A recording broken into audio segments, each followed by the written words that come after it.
M3.9 naganap kanilang alas 9:32 ng umaga at epekto ng may radio blackout inaasahan ngayong araw. Patuloy na alinsangan sa halos buong bansa, iiral pa rin ngayong unang araw ng Abril at asahan ang Stellis na magpapadulot pa rin ng mga ilang mga kaulapan sa silangan ng bansa na magdudulot ng mga ilang posible pa rin na mga kalat-kalat na light rain showers. At epekto ng ridge of high pressure area na aking binanggit pa nung nakaraang linggo ay mababa ang magdudulot ng development ng isang low pressure area na ating binabatayan sa silangang bahagi ng Mindanao. At historical earthquake nung nakaraang buwan ng March, abangan.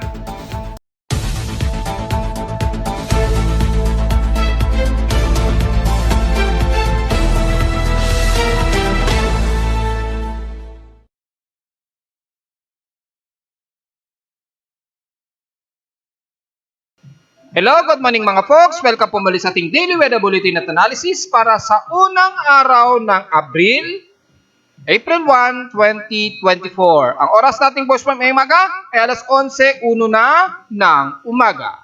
Medyo tinanghali tayo na pag-ulat dahil medyo nagkaroon ng busy ngayon dito sa amin dahil unang araw nga po ng Lunes at dagsa po ang busy ng mga tao ngayon. So medyo late tayo ng konti pero mas latest pa rin na magiging update natin ng ulat panahon. At makikita natin na stationary lamang na makakaranas tayo ng matinding init, alinsangan at humid na panahon dahil pa rin sa umiiral natin na hangin silanganan na magdadagdag ng kainitan sa buong bahagi ng bansa at yung ating Stellis. At asahan pa rin na tuloy-tuloy na gloomy, overcast at haze at ilang kaulapan lamang umiiral dito sa atin lalo na sa Metro Manila at ilang ibang panig ng Southern Luzon, Visayas at Mindanao. Sa ating lowest temperature na nito lang ay yung unang araw ng Abril, nakapagtala kami sa Caloocan ng lowest of 27.1 degrees Celsius. Kaninang madaling araw ito na 3:36 AM. Kahapon napagtala kami ng kauna-unahang napakataas na alinsangan sa loob ng 3 buwan na nakapagtala kami ng highest of 36.2 degrees Celsius kahapon ito ng hapon at 2:31 PM. Ito yung huling araw na po ng March at umabot pa ng pinakamataas sa loob ng 3 buwan mga folks. Umabot nga po kami ng 36.2 degrees Celsius. Nangangahulog lamang na alam na natin ang mangyayari. Sa heat index ay umabot kami ng 46.2 degrees Celsius na pinakamataas kahapon. At kung itatabi natin sa mga iba't ibang weather stations ng official record ni Pag-asa, at na-post ko na ito kahapon sa ating Facebook page, ay kahapon ay nakapagtala po ng may pinakamatataas na heat index ang Katarman Northern Samar na nakatala sila dito ng 45 degrees Celsius na nasa pinaka-danger level na heat index sa kanila.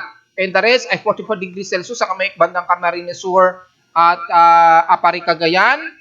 At bahaging 43 degrees Celsius naman sa may bandang Zamboanga Peninsula at 42 degrees naman sa Dayat Camarines Norte. Lumalabas ay pinakamataas kami sa Caloocan na may pinakamainit pandama. Bakit ba mataas ang heat index namin sa Caloocan kumpara sa lumalabas sa mga record ni Pag-asa? Well, kung titingnan nyo kasing elevation, dito sa pwesto namin sa Caloocan West Grace Park ay halos nasa sea level po kami. Ibig sabihin lamang yung taas ng level ng karagatan dyan sa may bandang Pampang ng Manila Bay, halos ka-level namin dito sa pwesto ko sa Caloocan West Grace Park. Kapag sobra kasing sea level, ibig sabihin ang temperatura na sa mas mababa ay inaasahang mas mataas po yan. Hindi gaya sa let's say sa Quezon City, kung saan nandoon ang opisina ni Pag-asa, mas mataas po yung kanilang elevation kumpara sa amin sa Caloocan. Alam naman natin, mas mataas ang elevation, mas mababa ng bahagya ang temperatura. Kapag mas sea level yung taas ng elevation mo, mas mataas po ang temperatura. So, ganun po yung similarities niya. Kaya tingnan mo, kapag pumunta ka ng Baguio, mas mababa ang temperatura sa kanila, malamig na. Pero pag sa Benguet ka naman pumunta, mas malamig po ang temperatura kasi na mas mataas po yung elevation sa kanila. Ganun po yun. Mas mataas na elevation, mas malamig po ang temperatura at mas mababang elevation, mas mainit po ang nagiging temperatura. So naintindihan nyo na po kung bakit ganon. Kasi baka may magtaka, bakit ganon? Lagi na lang mataas sa Caloocan. Bakit nahihigitan nyo pa yung ibang lugar? Well, depende kasi yan sa elevation level. Nataon lamang sa pwesto ko sa Caloocan dito sa West Grace Park ay halos sea level ang taas o elevation namin. Kaya ganun po kataas. Kung titingnan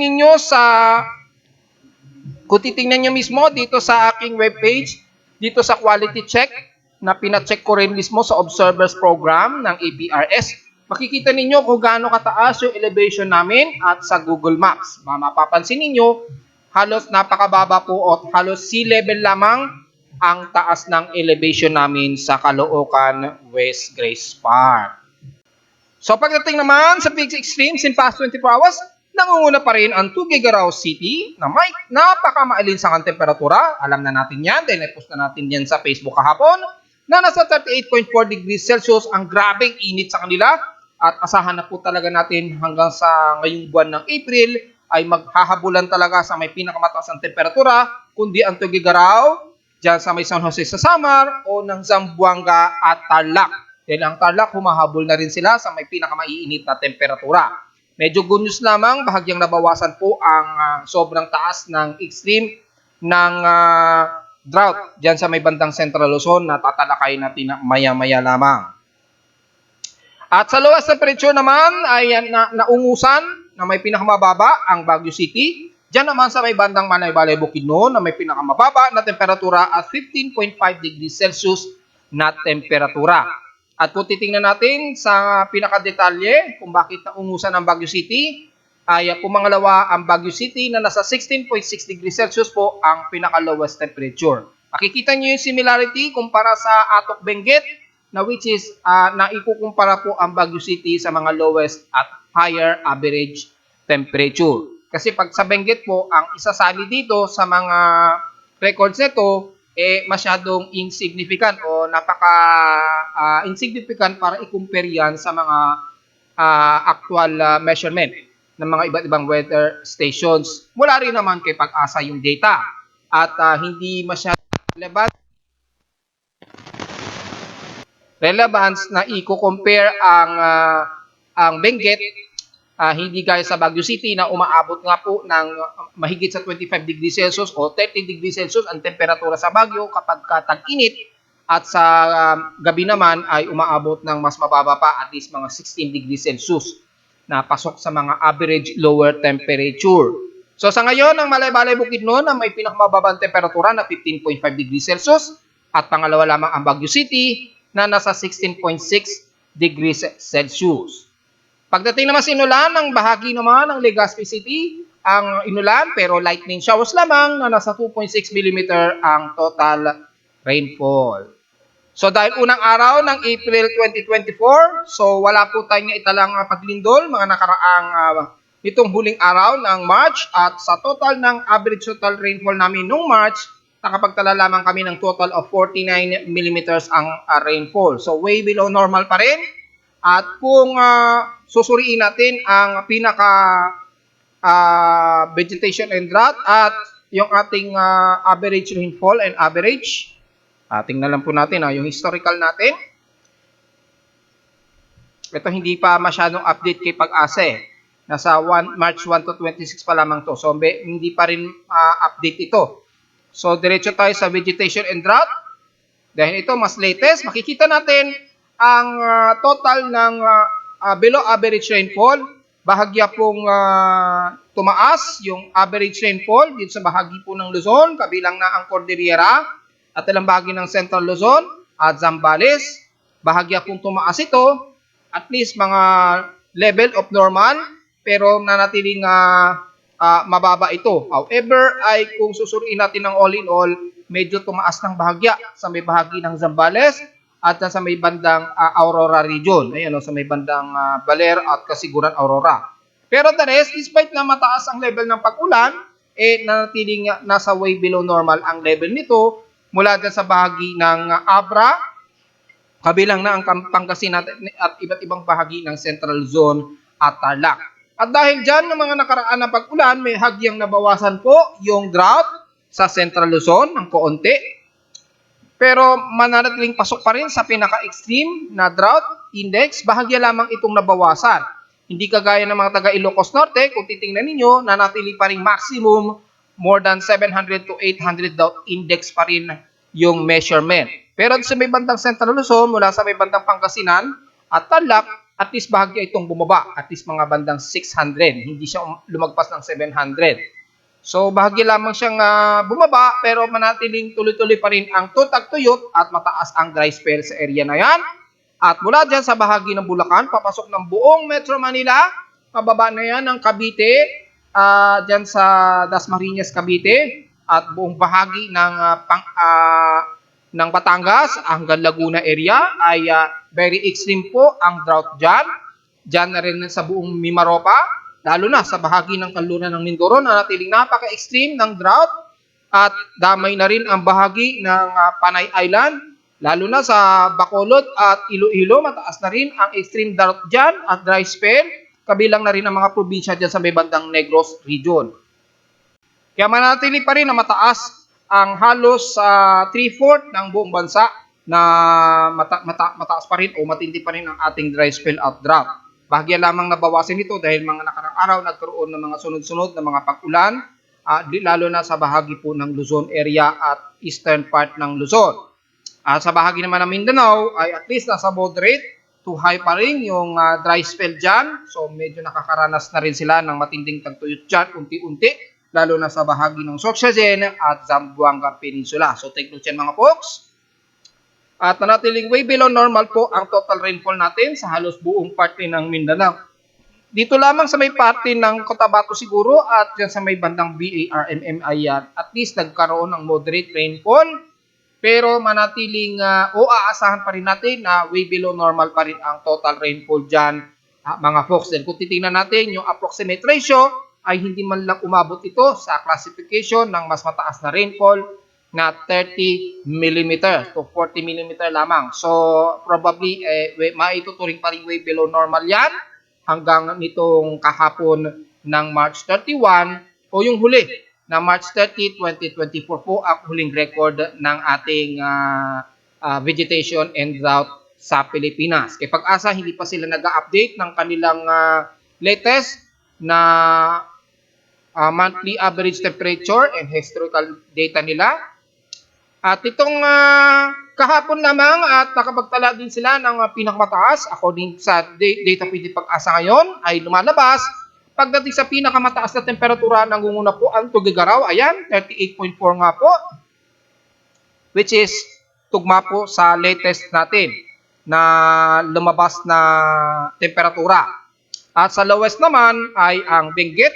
Matik na ho yan, 7.2 degrees Celsius. Pero insignificant po yan, di gaya sa Baguio City na nasa 14.2 degrees daw ang pinaka-lowest temperature. At sumunod ang Basco Batanes. So, ang latest update ito, March 6 to. So, hindi na to significant na katugma ng March 31, 2024. Ang lumalabas nga po na pinakamababa ay ang Malaybalay Bukidnon, pumapangalawa lamang ang Baguio City sa may pinakamababang temperatura. So, base sa record ni Pag-asa, kahapon ay nangunguna ang Tugigaraw City na may pinakamataas sa bansa. At nabanggit na natin kanina yung latest report natin, mag-isa pinakamataas naming temperatura, nakauna-unahan sa loob ng 3 buwan. At bago din ang lahat, meron tayong space weather status ngayon, kasalukuyan, na meron tayong M-class, bagamat ito ay kalmado na at C1.5. Kaninang mga bandang alas 9, kung sisilipin natin yung huling data. Ayan. Naganap ang increasing class kaninang 9:13 AM, pero na maximum class ito kaninang 9:32 AM bilang M3.9. So halos sa minor o halos mag-moderate po. Pero hindi naman siya umabot ng R2, so pasok pa rin siya sa minor radio blackout. At nagtapos ito as M1.8 kaninang 9:57 AM. So kani-kanina lamang ito. At kung titingnan natin dito, halos malapit na siyang mag-moderate. At so far, swerte naman at hindi umabot sa moderate at nag 3.1 ito. At kung titingnan natin ng actual ay minor lamang ang inaasahang radio blackout. Ayan, sa pinaka-actual. Naganap, 9:29 AM nga po. Pero sa actual ng solar X-ray event natin, 9:32 AM po ito nag-maximum sa M3.9. Expected po ang mga saglitan na hindi naman tumatagal ng 10 minutes na radio blackout na mararanasan. Wala naman nag-iepekto sa ating solar photon flux o yung solar radiation, kaya hindi masyado naka-apekto. At makikita natin yung forecast naman mula sa NOAA na data feed ay natiling mababa yung possible radio blackout. Pero pumasok po at nagkaroon nga po tayo ng solar flare, kaya nagkaroon tayo ng bahagyang minor radio blackout. Samantala sa ating NOAA KP index ay manatili pa rin na posibleng umabot sa unsettled geomagnetic field at na-forecast na nga po natin noong isang araw pa na posibleng aabutin tayo ng unsettled hanggang dito nga po sa mga susunod na araw by April 3 at susunod naman ay April 4, 2024 naman. Ayan, no? So puro unsettled at hopefully hindi yan umabot ng active geomagnetic field at inasa natin na magkakaroon ng pagdidistort sa ating magnetosphere. So obserbahan na lamang po natin. At kasalukuyan ay so far ay quiet naman ang ating geomagnetic field. Antayin na lamang po natin anytime ngayong araw posible pa rin tayong abutan ng unsettled geomagnetic field na naglalaro sa 3.0 o 3.6 KP index. Yun lamang po at sa ngayon wala daw forecast pero naganap po kani-kanina lamang ang saglitang minor radio blackout. Apektadong lugar ay of course as usual ang Mid-Pacific at maya-maya magre-recycle ito sa Southeast Asia at damay na naman ang Pilipinas. Posible pa rin magkaroon ng extrapolated ng ating Northern Lights ng North and South Pole na posible pa rin tayo magkakaroon ng Aurora Borealis effect. Depende sa pagtaas ng ating unsettled geomagnetic field. So kapag tumataas ang ating geomagnetic field, maaasahan na tataas ang ating Northern Lights. So expected na mga ilang interruptions ng hindi naman tatagal ng more than 10 minutes na radio interruption. Sa ngayon, mababa ang D-region absorption natin, at least 10 MHz lamang o below. Pero depende sa arrival nito dahil kung titingnan natin sa ating solar wind forecast na natiling mga hanggang moderate ng ating plasma density papasok ng Earth dahil medyo lumilihis pa rin yung direction mula sa pinaka outer. Bagamat hindi direct na nakatutok sa Earth, itong sa AR3617 at 3619, masyado na itong lihis at napakalayo na sa Earth, pero yung coronal CME ay maaari pa ring magpang-abot sa Earth. Sa ngayon, ang ating sunspot number, napakaliit lamang at 50 yung ating sunspot number.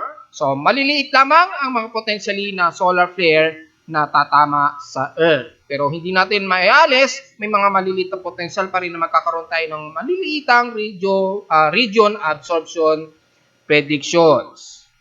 Oops, kapapasok lamang ng data feed at nag-moderate na naman si Taal Volcano. Well, silipin natin dahil kahapon nagkaroon tayo ng mga ilang sunod-sunod na mga paglindol. Sa ngayon, mababa naman yung variable radiated power ni Taal at 18 megawatts. Ayan po. At kung titingnan natin sa kanyang thermal infrared, so far mataas po ang intrusion, pero yung fire index centroid niya at mataas ang confidence 78%. So mukhang nagkakaroon ng magmatic intrusion sa pinakabunganga ni Taal. So sa mga kabatang natin, obserbahan natin dahil since kahapon ay may mga sunod-sunod pong nagkaroon ng medyo moderate na mga paglindol dito sa bahagi nga po ng Mamburao, dyan sa bahagi nga po ng Occidental Mindoro. Nagkaroon ng halos sunod-sunod na mga paglindol dyan, mga folks, kahapon at na-detect ng ating seismometer at nireport na po natin yan since kahapon. So, maaring magkaroon ng epekto sa magmatic intrusion kay Taal. At obserbahan na lamang natin dahil tumataas po ang confidence ng fire modis nito hanggang 78%. So, medyo mataas-taas yan mga folks. Well, kung titingnan naman natin yung latest synopsis mula sa data feed ni PBOX, hopefully updated, ay wala namang naitala ng volcanic earthquakes daw according kay PBOX. Pero mataas yung SO2 emission since March 30, 2024. Nakapagtala sila ng 10,796 tons a day na SO2 emission. So mukhang lumakas-lakas po yung pagbuga niya ng SO2 emission mga folks. At nagkaroon naman tayo kasi ng mga ilang paglindol kahapon, huling araw po ng March 2024.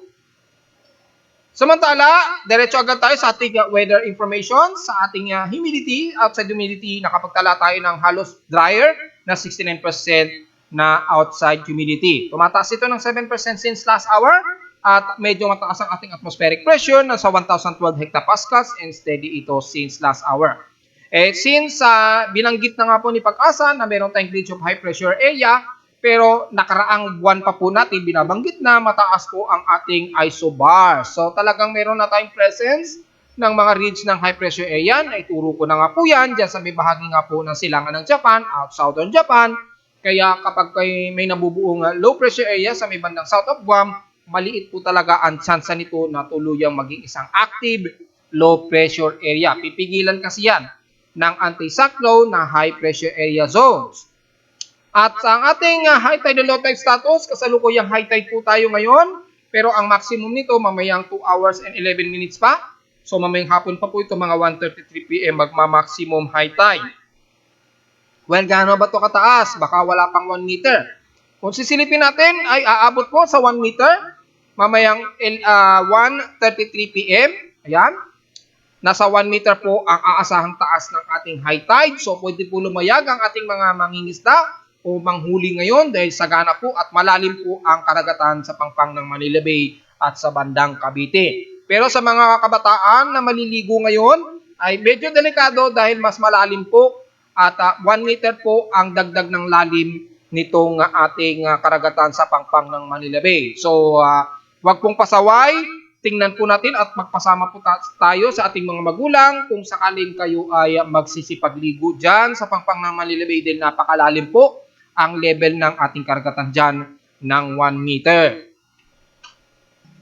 At hindi rin maganda ang ating hangin sa paligid. Nasa moderate air concentration po tayo at 68 index. So magmas po tayo sa mga babiyahe ngayon, lalo na napaka-alinsangan din. Kaya magdala po kayo ng payong at uminom ng tubig dahil mabilis po makapag-dehydrate sa ganitong grabing init at humid.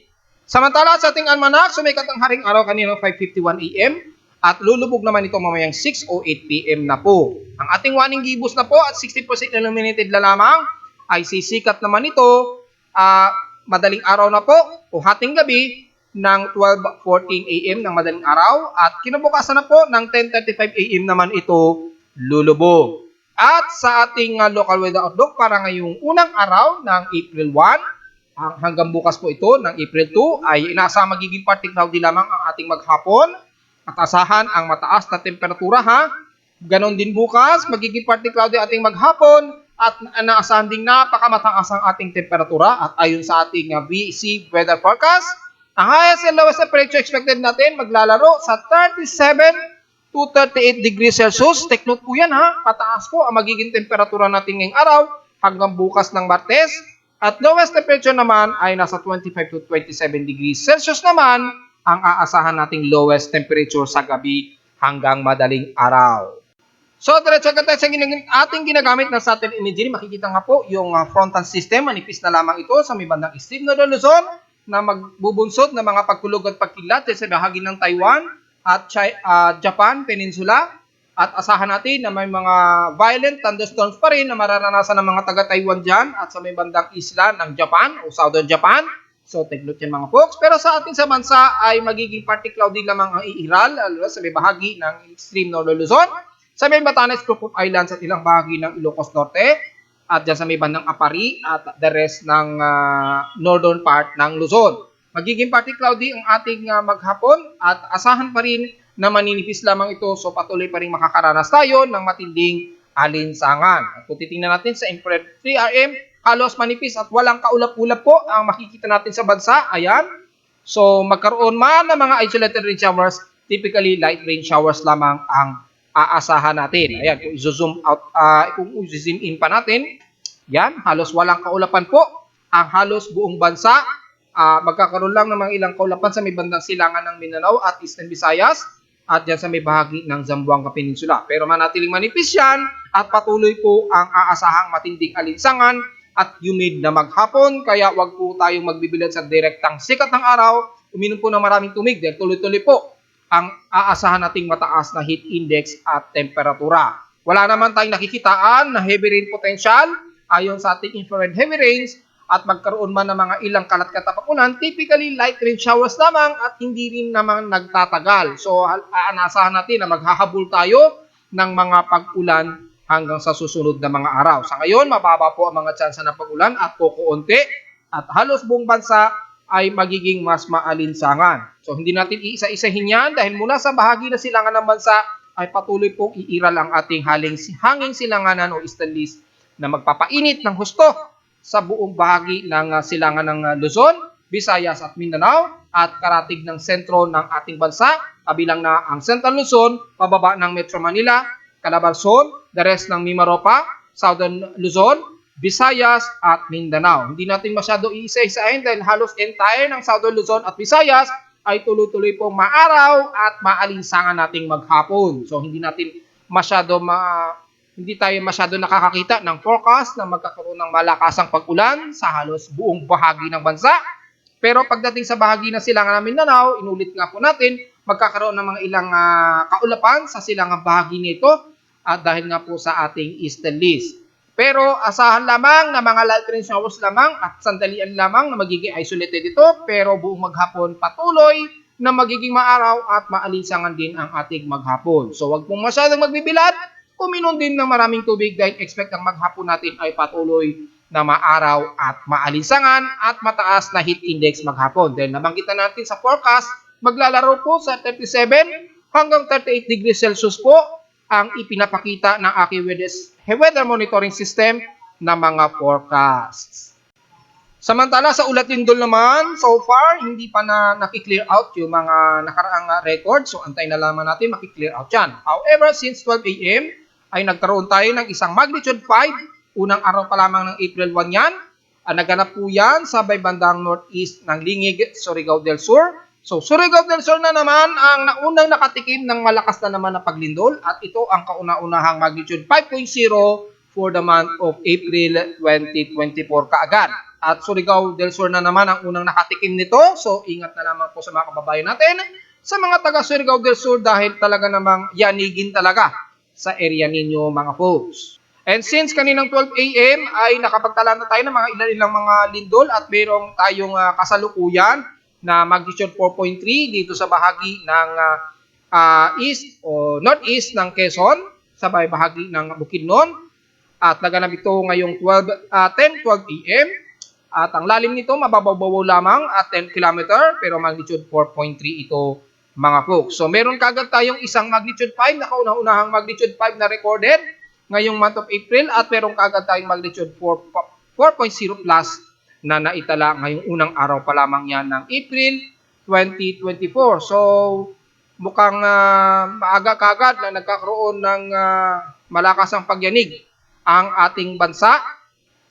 At kung titingnan naman natin sa ating historical earthquakes, para sa total earthquakes nitong month of March 2024, ayan, titingnan natin yung ilan ang naging total earthquakes ng month of March. Lumalabas, 1,145 po ang total earthquakes natin. At 1,094 dito ay magnitude 2.0 pataas. 47 dito ay magnitude 4.0 pataas. At 3 ang total earthquakes natin ng magnitude 5.0 pataas. At wala namang nagdagdagan sa ating magnitude 6.0 pataas na nanatiling isa lamang. Bagamat ito na ang may tuturing na pinakamataas na paglindol, di gaya noong February 2024. Pero kung ikukumpara mo sa month of February, kung titingnan natin ay pinakamarami naman ang month of February sa nagkaroon ng mga recorded na magnitude 5.0 pataas. 12 ang magnitude 5.0 pataas sa kanila pero wala silang naitalang magnitude 6.0 pataas. Pero may tuturing na pinakakonti ang naging pagtala ng paglindol last month. Last February rather, na 1,059 lamang. So halos mahigit 100 po ang humigit na total earthquakes nitong month of March 2024. No, mabot nga po sa total of 1,145. Inulit ko, magnitude 2.0 po ang start natin. Hindi natin isinama ang magnitude 1.0 dahil gaya nga po ng aking paulit-ulit na sinasabi, Ang magnitude 1.0 pataas ay maituturing ko lamang yan na isang silent earthquakes lamang o mga typically local earthquake lamang. So hindi ko isinama. From magnitude 2.0 lamang tayo pataas kaya nagkaroon tayo ng total of 1,145 earthquakes. Samantala sa ating tropical cyclone assessment monitoring, makikita natin ay gaya na ating report kahapon ay maliit talaga ang tsansa na maging sa active low pressure area ito dahil nga po sa ating mataas na high pressure area na nagkaroon ng malawakang ridge nga po sa may bahagi ng silangan ng bansa at dito sa may katimugang bahagi ng Guam. Yung ridge ng high pressure area na yan ay pipigil talaga yan sa anumang pamumuo ng anumang low pressure o active low pressure area na maaaring mabuo at makikita natin ay unti-unti na po itong humihina at nadidissolve na rin at sa susunod na 24 oras makikita natin ay magiging trough na lamang ito na magdadala na lamang ng mga pag-ulan-ulan. So nanatiling wala tayong aasahan na pamumuo ng anumang bagyo o low pressure area sa loob ng 3 hanggang 5 araw mga folks. At mag-a-update na lamang ako sa Facebook page para sa ating latest forecast ng mga tropical cyclone forecast na posibleng mabuo ngayong month of March.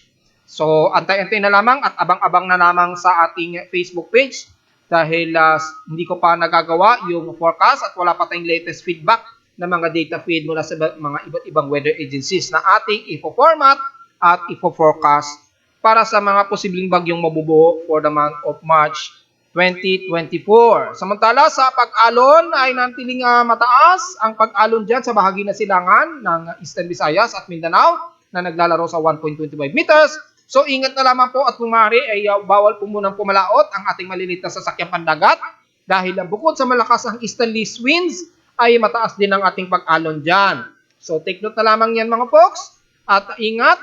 Pero the rest ng bahagi na silangan ng Northern Luzon ay at least nasa 0.5 meters lamang ito. So medyo kaya-kaya pa po pumalaot dyan at the rest ng kanluranan ng off-coast ng bansa. So wala tayong magiging problema dyan. Pwede po tayong pumalaot ngayong araw, lalo na sa ating mga mangingisda ngayong araw.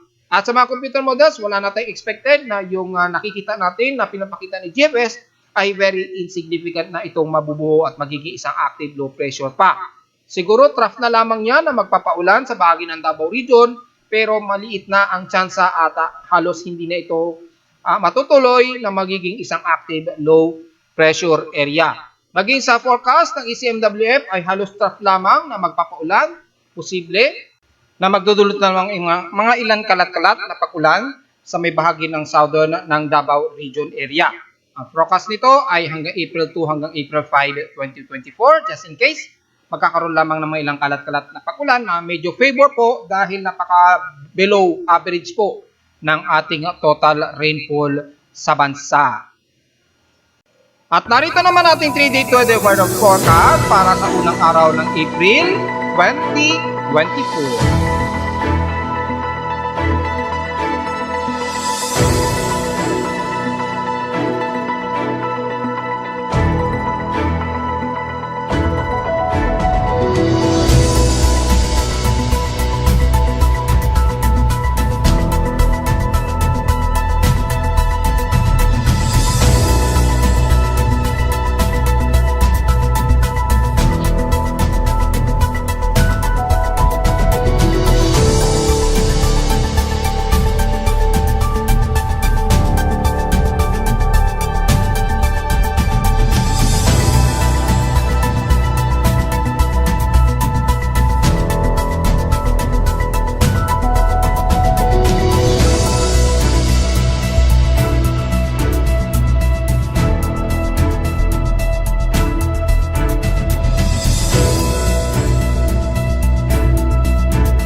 hanggang dito na lang po ating Daily Weather Bulletin at Analysis para sa unang araw ng April 1, 2024. Huwag pong kalilimutan na mag-like, share, subscribe na lamang po, paki-share na lamang po, paki-suyo na lang po ng notification bell, at visit lamang sa ating website na www.pimoweather.com para sa mga detalye na gusto nyo malaman na hindi natin nabanggit ngayong umaga sa ating report para sa ating Daily Weather Bulletin at real time.